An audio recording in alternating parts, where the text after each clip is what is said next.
Good morning class. बच्चों, आज मैं आपको एक गद्यांश दे रही हूँ। आपने पहले भी अपठित गद्यांश को पढ़ा है। हाफ ईयरली एग्ज़ाम में आपने इसके आंसर भी दिए हैं। अपठित गद्यांश का अर्थ होता है बिना पढ़ा हुआ गद्यांश। जो गद्यांश आपका पढ़ा हुआ नहीं है उसे पढ़ करके आपको उसमें से दिए हुए प्रश्नों के उत्तर देने होते हैं। तो गद्यांश को सबसे पहले आपको 2 या 3 बार पढ़ लेना चाहिए, उसके अर्थ को समझ लेना चाहिए और उससे दिए हुए प्रश्नों को फिर उसी गद्यांश में से आपको खोजना है।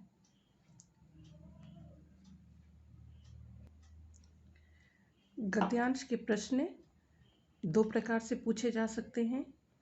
एक तो प्रश्न उत्तर के रूप में आपसे प्रश्न पूछे जाएंगे सीधे, और दूसरा होता है विकल्प के रूप में, जैसे कि मैंने यहाँ आपको दिया है।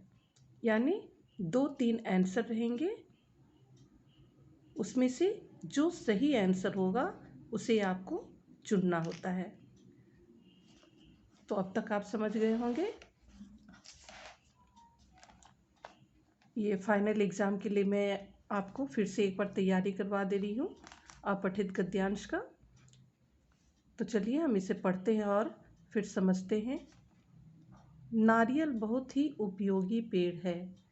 नारियल का पेड़ बहुत ऊंचा होता है। यह समुद्र के पास रेतीली जमीन में उगता है। नारियल का पानी मीठा और स्वादिष्ट होता है। इसके पत्तों से चटाइयाँ और टोकरियाँ बनाई जाती हैं। नारियल के फल को श्रीफल कहते हैं। इसे मंदिरों में चढ़ाया जाता है। नारियल के पेड़ का हर हिस्सा उपयोगी होता है। तो आपने यहाँ पर देखा, यहाँ नारियल पेड़ के बारे में बताया जा रहा है कि नारियल का पेड़ हमारे लिए बहुत ही उपयोगी होता है। यह नारियल का पेड़ जो होता है काफ़ी ऊंचा होता है। इसकी लंबाई आपने भी देखी, काफ़ी लंबा होता है, ऊंचा होता है। यह समुद्र के पास रेतीली ज़मीन में उगता है।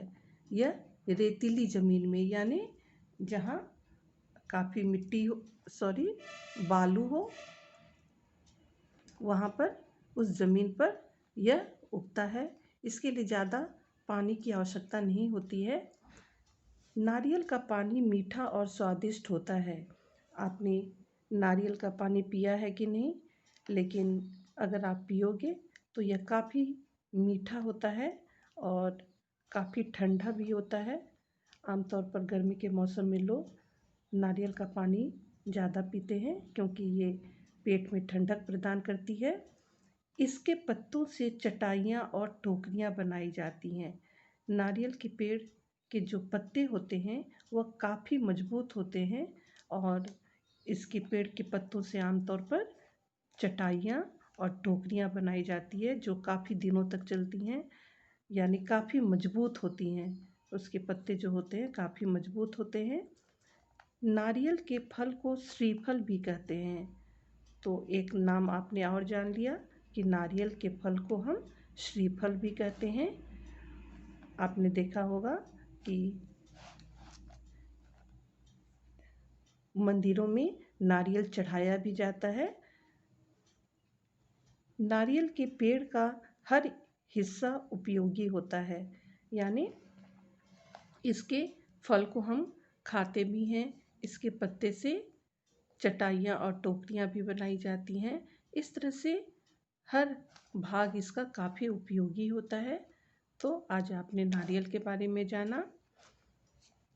अब इसी से संबंधित कुछ प्रश्न यहाँ दिए हुए हैं जो विकल्प के रूप में दिए हुए हैं। मैंने पहले भी बताया, या तो प्रश्न उत्तर के रूप में दिए जाते हैं, प्रश्न दिए जाते हैं और आपको उत्तर खोजने पड़ते हैं इसी में से, और या तो विकल्प के रूप में दिए जाते हैं। अगर प्रश्न के रूप में अगर दिए जाए प्रश्न, तो आप एक पेंसिल से सबसे पहले उसके आंसर को खोजकर अंडरलाइन कर लीजिए, तो आंसर लिखने में आपको ज़्यादा आसानी होती है।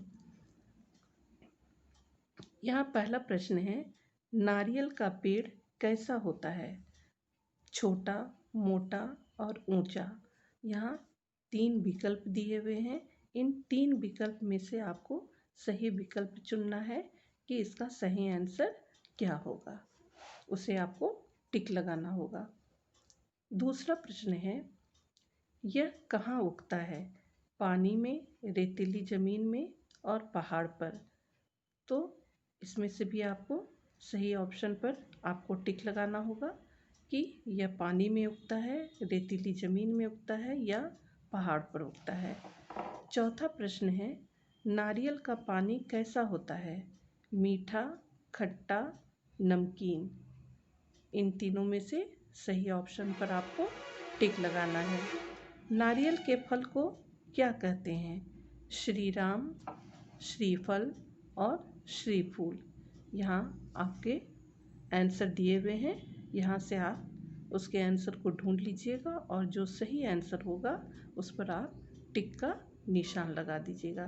तो एक तरह से ये तैयारी के रूप में, चूँकि फाइनल में भी आपका ये प्रश्न आएगा अपठित गद्यांश का, तो मैंने एक तैयारी करवा दिया है ताकि आपको अपठित गद्यांश और भी अच्छी तरह से आ जाए। तो इसके आंसर को आप बना लीजिएगा। आज के लिए इतना ही। Thank you.